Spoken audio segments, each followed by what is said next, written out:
শুরু করছি হৃদমায়ার প্রেমগাথা পর্ব সংখ্যা 2। লিখেছেন রিক্তা ইসলাম মায়া। আমি তোমাদের সঙ্গে আছি মাহি।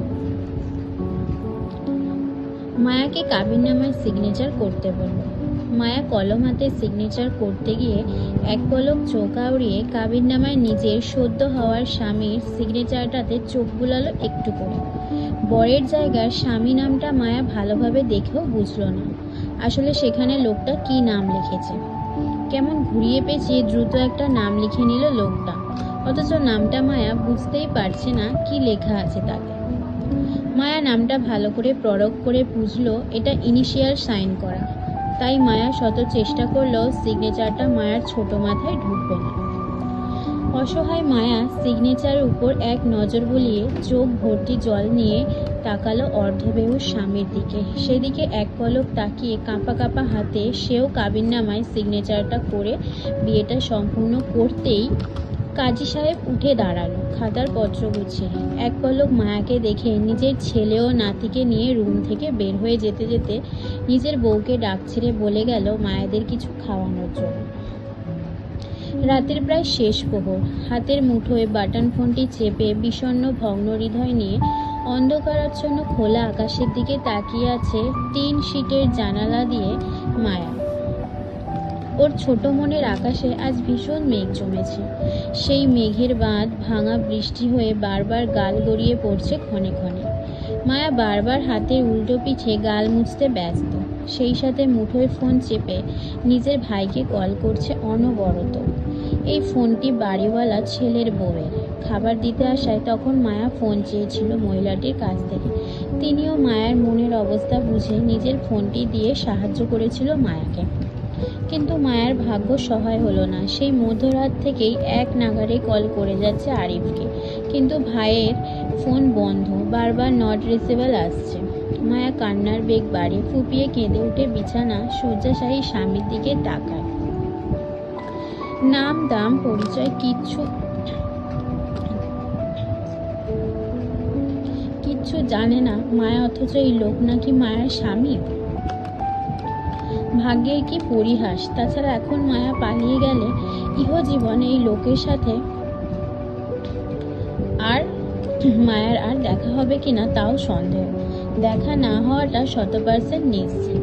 এই লোকটা হয়তো নিজেও জানে না মায়া এই লোকের বউ। কিভাবে বা জানবে?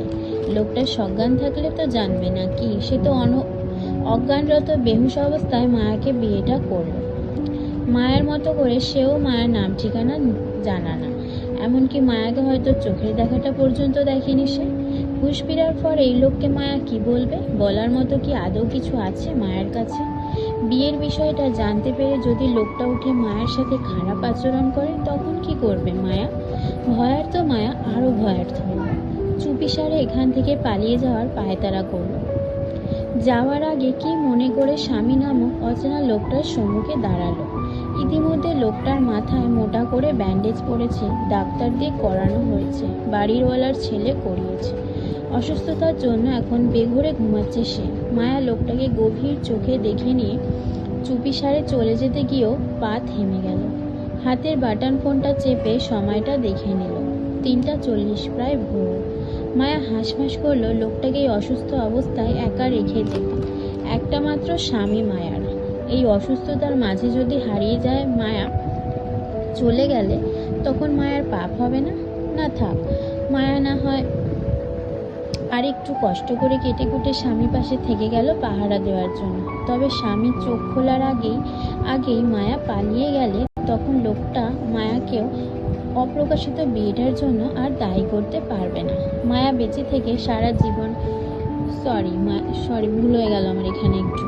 মায়া বেঁচে যাবে সারা জীবনের জন্য। এমনই লোকটা মায়াকে ভালোভাবে দেখেনি।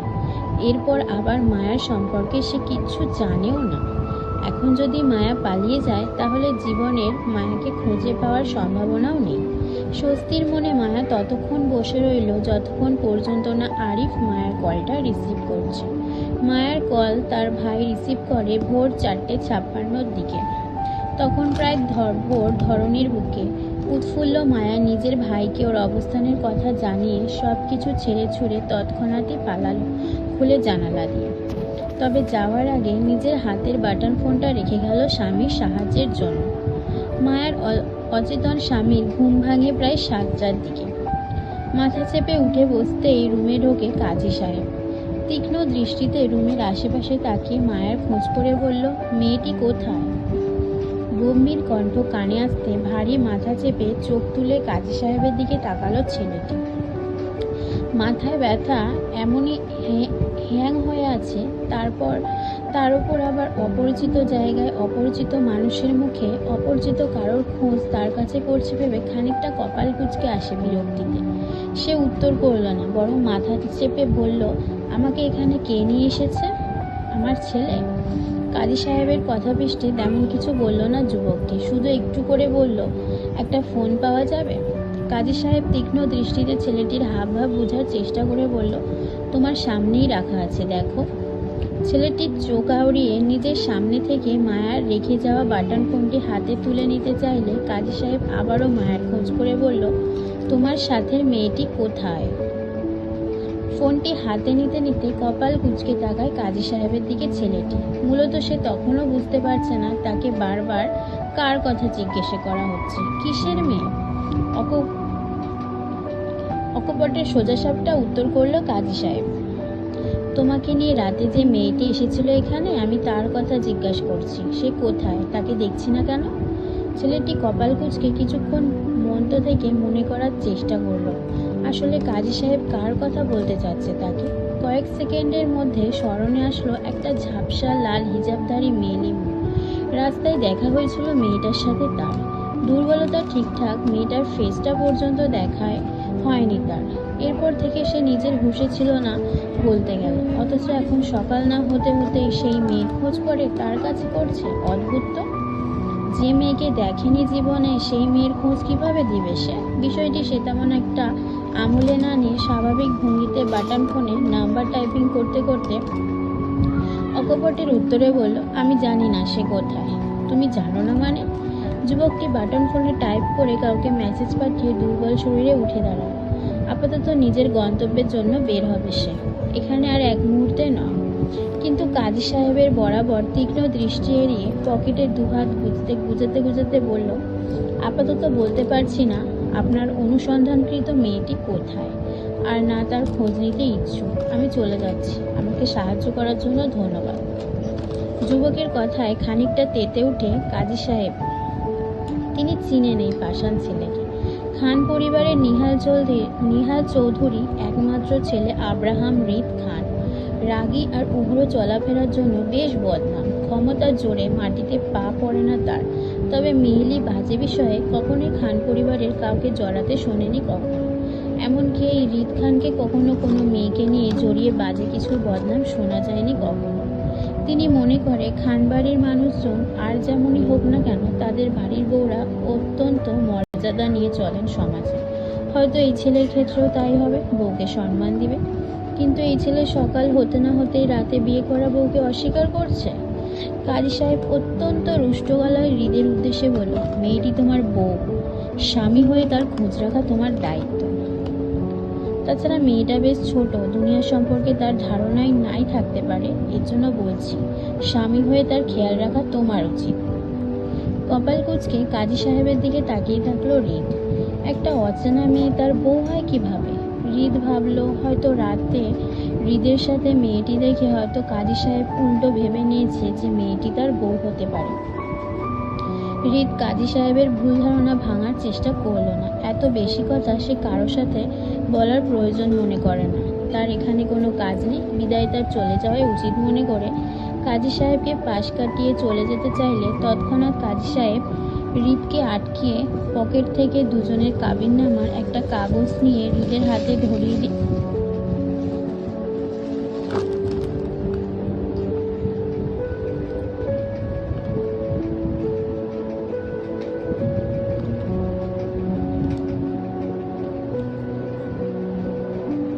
হৃদের হাতে ধরিয়ে দিয়ে তিনিও নিশ্চুপে রুম ত্যাগ করলো। হৃদ কপাল কুঁচকে হাতের কাগজটির দিকে তাকাতেই এক আকাশ সমান বিস্মিত পড়ে গেল যখন দেখলো বরের জায়গায় তার নিজস্ব সিগনেচার করা।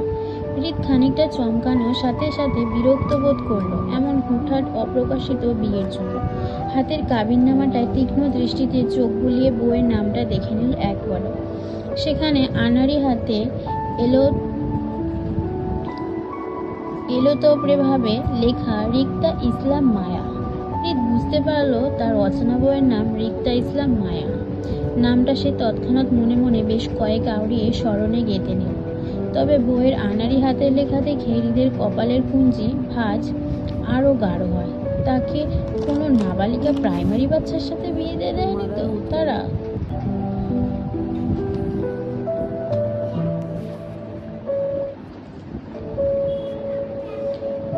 সদ্য বিয়ের হওয়া বউয়ের সম্পর্কে কৌতূহল জাগতে গিয়েও আকর্ষণ হারিয়ে ফেলল হৃদ। আবেগী হয়ে গা ভাসাবার মানুষ সে নয়, তাই বউ সম্পর্কে জানার আর আগ্রহ রইল না। হাতের কাবিননামাটা বেখেয়ালিভাবে সেখানেই ফেলে দিল হৃদ। সাথে নেওয়ার প্রয়োজন বোধ করলো না, আর না মায়ের খোঁজ করতে চাইল। উদাসীন হৃদ কর্মক্ষেত্রে গিয়ে নিজের বিয়েটাকে ভুলে গেল। বিয়ের মতন পবিত্র সম্পর্কটা ভুলে দুজন সামনে এগোতে চাইল। হলেও তাই। দুজনের কারো মাঝে তাদের বিয়েটা নিয়ে মাতামাতি দেখা গেল না। এমনকি সেদিনের পর আজ পর্যন্ত কেউই এই অপ্রকাশিত বিয়েটা নিয়ে কারো সামনে মুখ পর্যন্ত খোলেনি।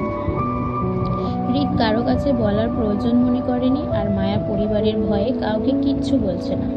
ভাগ্যের ফেরে এক হওয়া মানুষের দুটি পুনরায় সম্মুখে দাঁড়াবে কিনা তাও জানা নেই। আগেই বলে রাখি, এটা কোনো ধারাবাহিক গল্প নয়। এটা অন্যান্য গল্পের মতো ধারাবাহিকভাবে রোজ দেয়া হবে না। এই গল্পটা বোনাস গল্প হিসেবে মাঝে মধ্যে দেয়া হবে। অনেকে চাচ্ছেন হৃদমায়ের গল্প আসুক, তাদের জন্য এটা লেখিকার কথা, এটা লেখিকা বলেছে।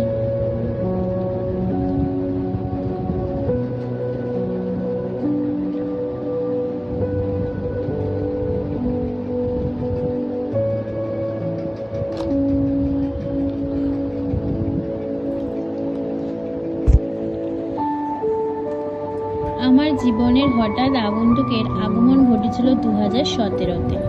সেবার আমি মাত্র নবম শ্রেণীতে পড়তাম, দশম শ্রেণীতে উঠব। ডিসেম্বরের 1 তারিখে আমার ফাইনাল পরীক্ষা ছিল, আর নভেম্বরের 2 তারিখে ছিল আমার জন্মদিন। বলা যায় মাত্র 1 মাস ছিল আমার পরীক্ষার।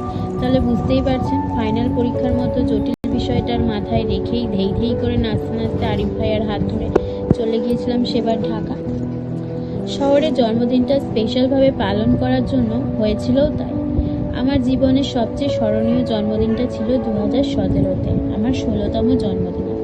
সেই দিনটার কথা আজও মনে পড়লে বুক মুচড়ে ওঠে তীব্র ভয়ে। উফ, কি ভয়ঙ্কর পরিস্থিতির শিকার হয়েছিলাম আমি সেই রাতে।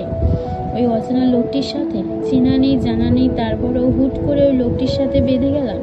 হুজুরটাই বুড়ো লোকটা যদি আমার চরিত্র নিয়ে কথা না বলতো, তাহলে হয়তো বিষয়টা অন্যরকম হতো। স্বাভাবিকভাবে আমি তাদের বোঝাতে পারতাম আসলে আমরা সত্যি বিপদে পড়ে ওনার কাছে সাহায্যের জন্য এসেছিলাম। কিন্তু তেমন কিছু হলো না। উল্টো কলঙ্কের তকমা গায়ে মেখে ভয় দেখিয়ে বিয়েটা দিয়ে দিল একটা অপরিচিত লোকের সঙ্গে, যার নামটা পর্যন্ত জানা নেই আমার। যাকে আমি সাহায্য করতে চাইলাম বিপদগ্রস্ত বলে, তার সাথেই আমার বদনাম রটিয়ে সোজা বিয়ে। উফ, সেই পরিস্থিতির কথা ভাবতেই গা শিউরে ওঠে। আমার জীবনে আমি এত জটিল আর স্মরণীয় মুহূর্তে দ্বিতীয়টা পাইনি, পাওয়ার কথাও না। বাপ ভাই আর পরিবারের ছায়াতলে বড় হয়েছি আমি, তাই কখনো সেইভাবে পুরুষ মানুষের সঙ্গে চলাফেরা ছিল না আমার, শুধু বাড়ির আপন পুরুষগুলো ছাড়া। এই যেমন চাচাতো খালাতো ভাই বোনরা ছাড়া আর কি। আচ্ছা যাই হোক, এবার আসি মূল কথায়। আমার যার সাথে বিয়ে হয়েছিল, লোকটাকে আমি রাতে আধারে রাস্তার ল্যাম্পপোস্টে হলুদ আলোয় দেখেছিলাম সে রাতে। তারপর আমাদের সাহায্যকারীর বাসায়, মানে আমাদের যে বাসায় বিয়ে দেওয়া হয় সেই বাসায় দেখেছিলাম লোকটাকে প্রদীপের মৃদু আলো, মানে কারেন্ট ছিল না। সে রাতে বেশ ঝড়ঝাপটা তুফান হয়েছিল বলে এই এলাকায় বিদ্যুৎ সংকটে ছিল। সেজন্য মূলত কারেন্ট ছেড়ে ছোট একটা মোমবাতির অল্প আলোয় আমাদের দুজনের বিয়েটা দিয়েছিল কাজী সাহেব। আরিফ ভাইকে হারিয়ে ফেলা, কাজী সাহেবের হুমকি ধামকি, আবার অচেনা লোকটাকে নিয়ে ভয়, টেনশন, সব কিছু মিলিয়ে আমার অবস্থা ছিল যা তা বলার বাইরে। আতঙ্ক এতটাই ছিল যে ওই অল্প দেখা স্বামীর মুখটা আমি আর মনে রাখতে পারিনি, মানে সোজা কথা ভুলে গেছি আর কি। এমন না আমি ইচ্ছাকৃতভাবে অচেনা স্বামীর চেহারাটা ভুলে গেছি তাকে মনে রাখতে চাই না বলে। আসলে সত্যি বলতে লোকটাকে আমি মনে রাখতে চেয়েছিলাম। এই জন্য সেদিন রাতে শেষ প্রহরে পালিয়ে আসার সময় ঘুমন্ত স্বামীর মুখটা আমি বেশ ভালোভাবেই দেখেছিলাম। জীবনের শেষ দেখা বলে স্বামীর মুখটা স্মরণেও রাখতে চেয়েছিলাম, কিন্তু ভাগ্য আমার সহায় হলো না। আমার ছোট মস্তিষ্ক থেকে আস্তে আস্তে স্বামী নামক লোকটার আবছা আলোয় মুখটা ধীরে ধীরে বিলুপ্ত হয়ে যাচ্ছে। আজকাল স্বামীর মুখটা স্মৃতিচারণ করলেও তেমন কিছুই আসে না মস্তিষ্কে, শুধু ধোঁয়াশা, একটা মুখ ছাড়া। তবে লোকটা বডি ফিটনেস আর হাইটটা শুধু চোখে ভাসে, ওই একটু আর কি। ফ্রিতে তো লোকটার নামটাও জানি না যে স্মরণে রাখবো বা খোঁজে বের করবো। কি এক বিয়ে হলো আমার! হঠাৎ পাওয়া স্বামীটা কেমন ধুম করেই বিলুপ্ত হয়ে গেল আমার জীবন থেকে। 2017 সালে হওয়া ওই ঘটনার পর বিগত 1 বছর 5 মাস পর আবারও আমার জীবনে এক নতুন মোড় নেয়। নবম শ্রেণীর পাশ করলাম, 10ম শ্রেণীর এসএসসি পরীক্ষাও দিলাম, রেজাল্টও বের হলো। মোটামুটি ভালো রেজাল্ট পেয়ে পাশ করলাম। 2019 দিকে কলেজে উঠবো। যথারীতি আমার কলেজে ভর্তি হওয়া চিন্তাটাও আমার বাপ ভাইয়ের উপর ছিল বরাবর মতো। এতে অবশ্য আমার নিজস্ব কোনো মতামত নেই। পরিবারের মেয়ে, তারা যেখানে বলবে সেখানেই ভর্তি হতে হবে আমাকে, এক কথা। তাই পড়াশোনার বিষয়ে কখনো মাথা ঘামায়নি। আমার সাথে অবশ্য এক দলে জুলো আছে, ওকেও আমার ছোট চাচা আমার সাথেই ভর্তি করাবে। যেহেতু আমরা দুজন জন্মের পর থেকে একসঙ্গে হেলে দুলে বড় হয়েছি, পড়াশোনাও একত্রে করেছি, সেহেতু আমাদের আলাদা করার কারণ চিন্তাতে আপাতত ছিল না। তাই সহপাঠী হিসেবে জুইকে পাবো এটাই নিশ্চিত ছিলাম আমি। আচ্ছা যাই হোক, পরিবারগত অনেক বুঝ পরামর্শ করার পর বাবা আর ছোট চাচার আদেশ হলো আমাদের দুজনকে চট্টগ্রামে ভর্তি করাবে। মানে আমাদের প্রথমে আরিফ ভাইয়ার ফ্ল্যাটে থাকতে হবে, পরবর্তী সময়ে যখন আমরা হোস্টেলের সিট পেয়ে যাব তখন আমাদের দুজনকে হোস্টেলে দেওয়া হবে, এমনটাই কথা রইল। হলোও তাই। ভর্তি পরীক্ষার জন্য ভাইয়ার হাত ধরে সোজা চলে গেলাম আশুগঞ্জ টু চট্টগ্রাম শহরে। আরিফ ভাইয়া তখন সবেমাত্র মাস্টার্স করেছিল, সেই বছরই তার লাস্ট ইয়ার ছিল মাস্টার্সে। ভাইয়া ফাইনালিস্ট ছিল। চট্টগ্রামে ভাইয়া লেখাপড়ার সুবিধার্থে থাকলেও চট্টগ্রাম শহরটার সাথে আমাদের আত্মীয়তার সম্পর্ক ছিল আরও একটা। সোজা কথা বলতে গেলে আমার নানু বাড়ি আর আম্মুর নিজ বাড়ি। সেই হিসাবে প্রতি বছরই আমাদের যাতায়াত থাকতো চট্টগ্রামে, কিন্তু তারপরও আমার এই চট্টগ্রাম শহরটাকে আপন মনে হতো না। এখানে পড়াশোনা নিয়েও ছিল বেশ আপত্তি। আমার ইচ্ছা ছিল আশুগঞ্জে কোথাও ভর্তি হব, সেখানে আমার স্কুল সহপাঠীরাও ছিল, তাদের ছেড়ে আসতেও মন নারাজ। আমার এত নারাজটা চোখে দেখেনি কেউ, কানেও তোলেনি। ছোট মানুষ হওয়ার পরিবারের বড়রা যা বলে সেটাই শুনতে হতো আমার। আজও মনে পড়ছে সেদিনকার কথা। আম্মু আঁচল ধরে কি কান্নাটাই না করেছিলাম! উফ, কাঁদতে কাঁদতে গোটা একদিন খাওয়া বন্ধ রেখেছিলাম চট্টগ্রামে পড়তে যাব না বলে। তারপরও আমার এত বিদ্রুপ শুনে শূন্যে তুলে এক প্রকার বাধ্য হয়ে এসেছিলাম চট্টগ্রামে আরিফ ভাইয়ের হাত ধরে। প্রথম কয়েকদিন তোড়জোড় করে মন খারাপ চালিয়ে রেখেছিলাম বাড়ির সবার সাথে, যাতে একটু মায়া দয়া দেখে আমাকে এখান থেকে নিয়ে যায়। তো যাই হোক, এতটুকু আজকে পড়লাম। যদি কোনো ভুল ত্রুটি হয়ে থাকে আমাকে তোমরা ধরিয়ে দিও। অবশ্যই আমার পাশে থাকবে। যদি আমার গল্প তোমাদের শুনতে ভালো লাগে অবশ্যই আমাকে সাবস্ক্রাইব করবে, লাইক করবে এবং চ্যানেলটাকে সাবস্ক্রাইব করে দেবে।